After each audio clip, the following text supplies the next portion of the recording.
RCB ने अपने winning streak continue रखते हुए डीवाई पाटिल स्टेडियम में 4 में से 4 मैच जीतकर ऑलमोस्ट प्लेऑफ में अपनी जगह बना लिया। अब आरसीबी का ध्यान होना चाहिए कि कैसे बचे हुए मुकाबलों में से ज़्यादातर मुकाबले जीतें और फर्स्ट नंबर पे फिनिश करके फाइनल के लिए क्वालिफाई करें। और वहीं पे दूसरी एक बहुत बड़ी अपडेट आईपीएल और चेन्नई से रिलेटेड आ रही है, जहाँ पे केएससीए ने स्टेटमेंट जारी किया और वहाँ पे उन्होंने कहा है कि उन्हें कर्नाटका गवर्नमेंट की तरफ से पूरी इजाज़त मिल गई है कि वो आईपीएल के मैचेस होस्ट कर पाएँ।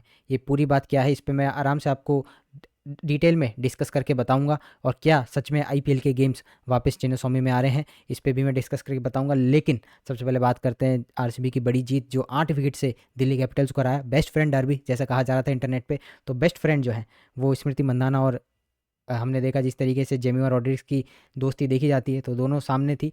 लेकिन यहाँ पे स्मृति मंदाना ने एक तरफा तरीके से सेंचुरी तो मिस हो गई, सेंचुरी में 96 वो कर पाई 61 बॉल्स पे, लेकिन बॉलर्स काम अपना पहले ही कर चुके थे और स्मृति मंदाना के लिए इससे बेटर मैच नहीं हो सकता था कमबैक करने का। और उन्होंने जिस तरीके से कमबैक किया, मैंने खुद क्रिटिसाइज़ किया था उनको पिछली मैच के बाद, लेकिन अब ऐसा लग के आ रहा है कि स्मृति का कॉन्फिडेंस वापस आ गया है। अब बात यह है कि डीवाई पाटिल स्टेडियम का लेग हो चुका है ख़त्म, अब जाना है टीम को वडोदरा। तो डीवाई पाटिल को तो हमने अच्छे से क्रैक कर लिया था, 3 मैच हमने चेस करते हुए जीते और एक मैच जिसमें हमारी पहले बैटिंग आई थी, जो टॉस हम नहीं जीत पाए थे, तो उसमें पहले बैटिंग करके भी मैच जीते। तो यहाँ पे तो पूरी तरीके से हमने मामला क्रैक कर लिया था। और एक और चीज़, आज के मुकाबले में हुए थे 3 बदलाव। सयाली आई थी क्योंकि अरुंधति रेड्डी जो है वो हो गई थी बाहर, पूरी तरीके से फिट नहीं थी, उनको कुछ बीमारी महसूस हो रही थी, इसकी वजह से वो मैच नहीं खेली थी। और 2 स्ट्रेटेजिकल चेंज किए थे, जहाँ दयालन हेमलता जिनसे कोई भी खुश नहीं था, कोई भी आरसीबी फैन, उनकी जगह जॉर्जिया वॉल को लाया गया था और नीचे लिंचे स्मिथ को हटा के लाया गया था प्रेमा रावत को। और तीनों ही प्लेयर्स ने ज़बरदस्त अपना फॉर्म दिखाया, जहाँ पे जॉर्जिया वॉल ने अपने डेब्यू पे ही हाफ सेंचुरी मारी, स्मृति के साथ 100+ रन की पार्टनरशिप उन्होंने करके बताई, जो एक 160+ का ईजी चेज़ हमने बना दिया। उसमें बहुत बड़ा कारण था कि वो जो पार्टनरशिप लगी, जिससे स्टेबिलिटी मिली आरसीबी की टीम को और वहाँ से टीम जीत पाई।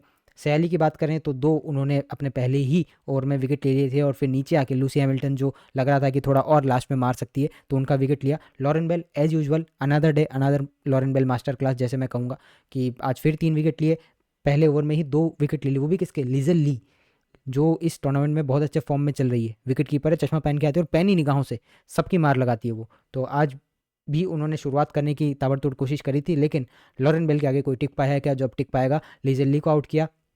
उसी ओवर में लॉरा वोल्वाट जो डीसी के लिए काफ़ी अच्छी बल्लेबाज मानी जा रही है और उन्हीं की बदौलत डीसी जो एक मैच जीती भी थी, उसमें उनका परफॉर्मेंस था, जो एक मैच जीतते जीतते रह गई थी उसमें लॉरा वोल्वाट उनको लास्ट तक ले गई थी, तो उनको 0 पे आउट करा।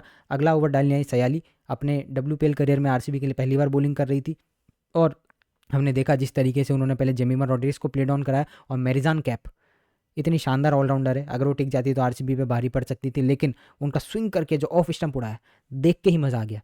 पार्टनरशिप उसके बाद शेफाली वर्मा की बनती है, लेकिन आती है प्रेमा रावत, जो हम बात कर रहे थे कि आरसीबी के चेंजेस ने कितना इफेक्टिव प्रदर्शन हमको करके दिखाया। प्रेमा रावत आती हैं, अपने पहली ओवर में एलबीडब्ल्यू कर देती है, तो प्रेमा रावत उसके बाद जाके एक और विकेट लेती है। श्रेयंका पाटिल आज थोड़ी महंगी साबित हुई, जो अपना पहला ओवर डालने आई थी उसमें उन्होंने 19-20 रन दे दिए, तो वहाँ से कमबैक करना मुश्किल था, लेकिन राधा यादव आती है, उनकी इकोनॉमिकल गेंदबाजी रहती है। आज उनकी बैटिंग की तो मतलब ज़रूरत नहीं पड़ी, और अच्छा ही हुआ उनकी बैटिंग की कम से कम ज़रूरत पड़े आरसीबी को, तो बैटिंग की उनकी ज़रूरत नहीं पड़ी, लेकिन बॉलिंग से जितना उनको काम दिया गया उतना करा। तो आरसीबी की बॉलिंग जितनी तारीफ होगी उतनी कम है, लेकिन जो पहले 2 मुकाबलों में हमने देखा था कि आरसीबी अर्ली ब्रेक थ्रूज लेने के बाद में मिडिल ओवर्स में विकेट नहीं ले पाता है। ये जब भी आरसीबी पहले बॉलिंग करता है तो हम ऊपर से उनके टॉप ऑर्डर को उड़ा देते हैं, मुंबई का उड़ा दिया था, यूपी का उड़ा दिया था, और यहाँ पे देखें तो अभी हमने दिल्ली का भी उड़ा दिया, लेकिन मिडिल ओवर्स में विकेट नहीं आ रहे थे। लेकिन जब आरसीबी सेकंड बॉलिंग करने आया था एक मैच में, तब आरसीबी को एक छोटा टोटल चेस नहीं करवाना था, तो उसमें आपने देखा रेगुलर इंटरवल पे विकेट लेते हुए 150 पे आपने समेट दिया था गुजरात की टीम को। तो आरसीबी अगर पहले बॉलिंग कर रहा है तो मिडिल ओवर्स में विकेट नहीं आ रहे, लेकिन उसके अलावा जितनी भी आपको होल्स नज़र आ रहे थे इस प्लेइंग 11 में, जहाँ पे सब कहते थे दयालन हेमलता आपको स्टैंप ऑफ अथॉरिटी नहीं दे रही है, तो उनकी जगह किसको लाया गया, जॉर्जिया वॉल को। लिंचे स्मिथ से आपने 2 मैच में 2 ही ओवर कराए थे, तीसरे मैच में उनसे 4 ओवर कराए थे, तो मतलब कुल मिला के उन्होंने 8 ओवर डाले थे 3 मैच में, और एक ओवरसीज़ का स्लॉट वो ले रही थी, तो उसकी जगह जॉर्जिया वॉल को लाया गया। और नीचे प्रेमा रावत जिन्होंने पहले मैच में 2 चौके मार के आपको जीत दर्ज कराई थी, उनको लाया गया। तो ओवरऑल डीवाई पाटिल का ये जो लेग था डब्ल्यूपीएल का पूरा का पूरा आरसीबी के नाम पे रहा।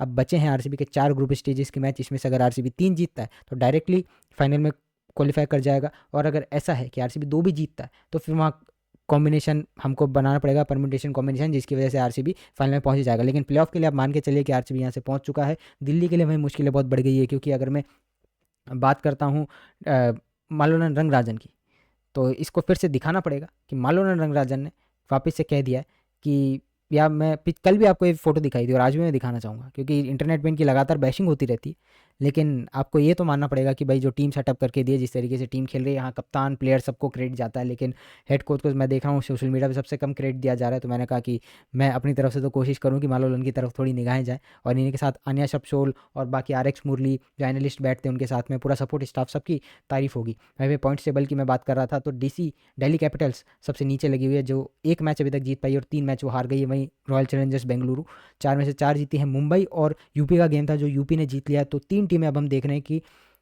4 पॉइंट के साथ 2-3-4 पे बैठी है। तो नेट रन रेट भी आरसीबी का सबसे अच्छा है, और पॉइंट्स में तो आरसीबी का कोई मुकाबला ही नहीं। तो RCB in league of its own चल रही है। तो मुझे नहीं लगता है कि इससे ज़्यादा डिस्कस करने की ज़रूरत है, क्योंकि वही है, हम चीज़ें दोहराएंगे। लॉरेन बेल ने अच्छी गेंदबाजी करी, फिर उसके बाद में स्मृति मंदाना का player of the match performance आया, और 4 मैच हो गए, 4 अलग अलग player of the match RCB ने देख लिए। तो हम आईपीएल में भी देख रहे थे कि कैसे 9-10 player of the match RCB के रहे थे पूरे आईपीएल सीजन के दौरान। तो 4 में 4 तो इस साल ही हो गए।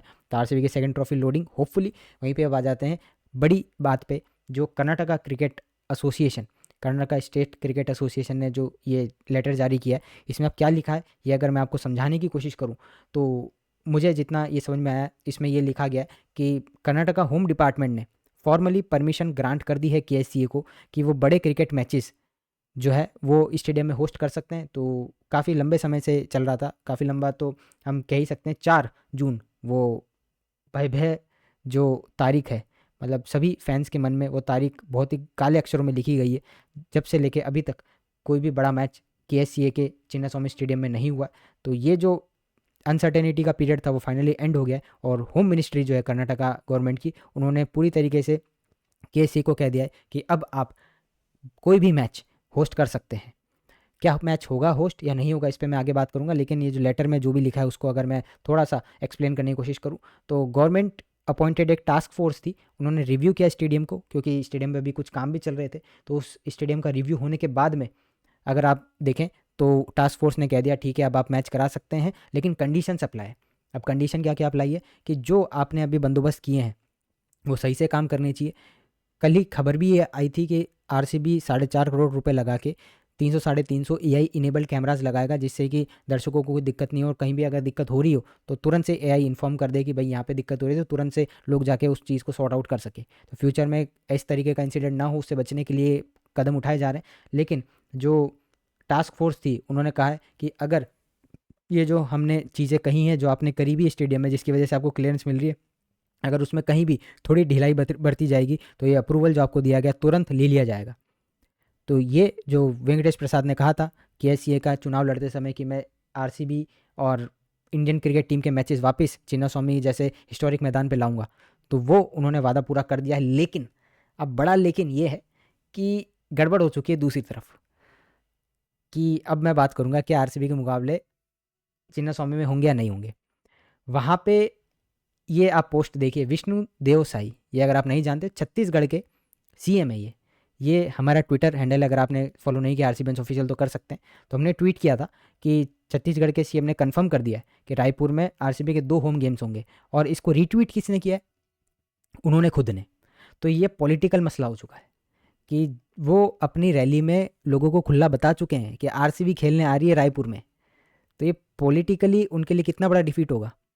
उन्होंने फोटोज़ पोस्ट कर दिए अपने सोशल मीडिया पे आरसीबी के मैनेजमेंट के साथ में, और उनके साथ में प्रभतेज सिंह भाटिया भी थे जो छत्तीसगढ़ से खुद आते हैं और बीसीसीआई में काफ़ी अच्छी पोस्ट पे हैं, वो जॉइंट सेक्रेटरी मेरे ख्याल से, अगर मैं गलत नहीं हूँ तो काफ़ी अच्छी पोस्ट पे वो हैं। तो उनके साथ में आरसीबी के राजेश मेनन भी थे, छत्तीसगढ़ के सीएम थे, और उन्होंने मीटिंग करी है और ये बात कंफर्म हो गई है कि रायपुर में आरसीबी अपने 2 गेम्स खेलेगा। तो अब वो अपनी बात से पीछे कैसे हट जाएँ, सीएम ने तो पूरी रैली में अनाउंस कर दिया और लोग वहाँ के खुश हो गए, भाई छत्तीसगढ़ रायपुर में आरसीबी की टीम आ रही है, अब तो हम देखने जाएंगे। आरसीबी के फैंस तो सब जगह। डीवाई पाटिल में इस तरीके से फॉर्मल अनाउंसमेंट किसी भी पॉलिटिशियन ने अभी तक करी नहीं है, लेकिन यह आया था कि 5 मैच आरसीबी डीवाई पाटिल में खेलेगा और 2 मैच रायपुर में खेलेगा। लेकिन ये क्लियरेंस मिलने के बाद आईपीएल शेड्यूल भी अभी तक नहीं आया, तो बदला जा सकता है आईपीएल शेड्यूल, है ना। लेकिन अब ये सबसे बड़ी दिक्कत हो गई है कि ये पॉलिटिकली जो है फंस जाएगा पेच। तो हो सकता है चिन्नास्वामी में आप सारे मैचेस नहीं करा के 4-5 गेम्स कराओ, फिर डीवाई पाटिल वाले जो गेम्स होने थे वो चिन्नास्वामी में शिफ्ट करके रायपुर में आपको 2 मैच तो अब करानी ही पड़ेंगे। इसमें कोई भी दिक्कत मेरे को नहीं लगता है कि किसी को होगी कि 2 मैच तो रायपुर में अब कराने ही पड़ेंगे। एक और चीज़ कि फाइनल और पहला मैच कहाँ होगा, वो मेरे ख्याल से चिन्नास्वामी को देना ही चाहिए, क्योंकि हम अक्सर देखते हैं कि जो टीम पिछले साल जीती होती है, जो डिफेंडिंग चैंपियन होती है, उसके घर पे ही आप देखते हैं कि होम गेम और अवे गेम, होम गेम और फाइनल गेम जो होता है, पहला गेम और फाइनल गेम वो होता है, तो अपने होम पे ही ये मैचेस होने चाहिए, ऐसा मुझे लगता है। बाकी फाइनल डिसीजन क्या होगा ये तो आईपीएल शेड्यूल आएगा उसके बाद पता चलेगा। तो स्मृति मंदाना के 96, लॉरेन बेल सयाली के 3 फर्स और प्रेमा रावत का अच्छा कमबैक, उसके बाद हमने देखा जॉर्जो वॉल की 50, तो ये सब मिला के आरसीबी ने एक ज़बरदस्त जीत दर्ज कर लिए, 8 विकेट से एक डोमिनेट विक्ट्री हासिल करी और टॉप पॉइंट्स टेबल पे 8 पॉइंट्स के साथ जो टॉप पे थे और टॉप पे अब चली गई है आरसीबी। और केएससीए ने जो अप्रूवल ले ली है अब स्टेट गवर्नमेंट से, तो वो अब देखना होगा कि किस तरीके से ये मामला आगे बढ़ता है। आईपीएल का शेड्यूल जब आएगा तब पता चलेगा कि चिन्नास्वामी आईपीएल के मैचेस होस्ट कर रहा ही नहीं कर रहा, उससे पहले हमें पता चल जाएगा, तो जैसे ही पता चलेगा तो मैं आपको बता दूंगा। तो उसके लिए आप चैनल सब्सक्राइब करके रखिए और वीडियो को कर दीजिए लाइक। एक और आरसीबी के रिलेटेड खबर ये है कि श्रेयंका पाटिल को वापस से ले लिया गया इंडिया की टीम में। श्रेयंका पाटिल इंजर्ड थी, उससे पहले वो इंडिया की टीम की रेगुलर प्लेयर बन चुकी थी, लेकिन अब लेटेस्ट टीम आई है जिसमें टीम इंडिया का अनाउंसमेंट हुआ है ऑस्ट्रेलिया के लिए ओडीआई और T20 सीरीज़ के लिए, कि ये टीम जब जाएगी ऑस्ट्रेलिया, जहाँ पे एलिसा हिली की आखिरी इंटरनेशनल सीरीज़ वो होने वाली है, तो वहाँ पे आरसीबी की श्रेयंका पाटिल को T20 में शामिल करा गया। हाँ, स्मृति ऋचा जो रेगुलर प्लेयर्स हैं वो तो हैं ही, लेकिन श्रेयंका पाटिल की वापसी इंडियन टीम में हो चुकी है 1 साल से ज़्यादा समय के बाद, तो ये भी एक अपडेट है। और विहान मल्होत्रा, ये है अंडर 19 पिक आरसीबी की तरफ से। विहान मल्होत्रा और कनिष्क चौहान ये दोनों अभी अंडर 19 वर्ल्ड कप खेल रहे हैं इंडिया की तरफ से, और दोनों आरसीबी ने पिक किए। तो विहान मल्होत्रा ने ज़बरदस्त अपनी गेंदबाजी को दिखाते हुए, डीएल मेथड लग गया था, बांग्लादेश के खिलाफ इंडिया का मैच था, बांग्लादेश को 29 ओवर में 160 प्लस का टारगेट चेस करना था, और एक समय बांग्लादेश 105 रन पे थी, 2 विकेट गिरे हुए थे। इंडिया की टीम ने कमाल का कमबैक करते हुए 146 पे बांग्लादेश को ऑल आउट कर दिया, उसमें 4 विकेट विहान मल्होत्रा ने लिए जो प्लेयर ऑफ द मैच भी बने। कनिष्क चौहान ने 25-26 रन भी इंपॉर्टेंट कंट्रीब्यूट किए थे लोअर ऑर्डर में आके। तो ये आरसीबी प्लेयर विहान मल्होत्रा, इन्होंने अच्छा प्रदर्शन किया और इंडिया की टीम 2 में से 2 मैच जीत गई है। पहला यूएसए को हराया था, दूसरा बांग्लादेश को हरा दिया, और ये वाला मैच तो और भी स्पेशल था क्योंकि बैटिंग उतनी अच्छी हुई नहीं थी। वैभव सूर्यवंशी ने अच्छे रन किए थे, नीचे आके विकेट कीपर जो अपने हैं उन्होंने भी अच्छे रन किए थे, लेकिन विहान मल्होत्रा ने आके एक मैच विनिंग स्पेल डाल दिया, जिसकी वजह से इंडिया अब 2 में से 2 जीत गया और अगले राउंड की तरफ बढ़ चुका है। तो ये अपडेट्स थे आरसीबी से रिलेटेड। तो मिलते हैं आपसे अगली वीडियो में आरसीबी की होपफुली अगली जीत के साथ। अब जाएंगे वडोदरा, तो मिलते हैं तब तक के लिए गुड बाय और जय हिंद।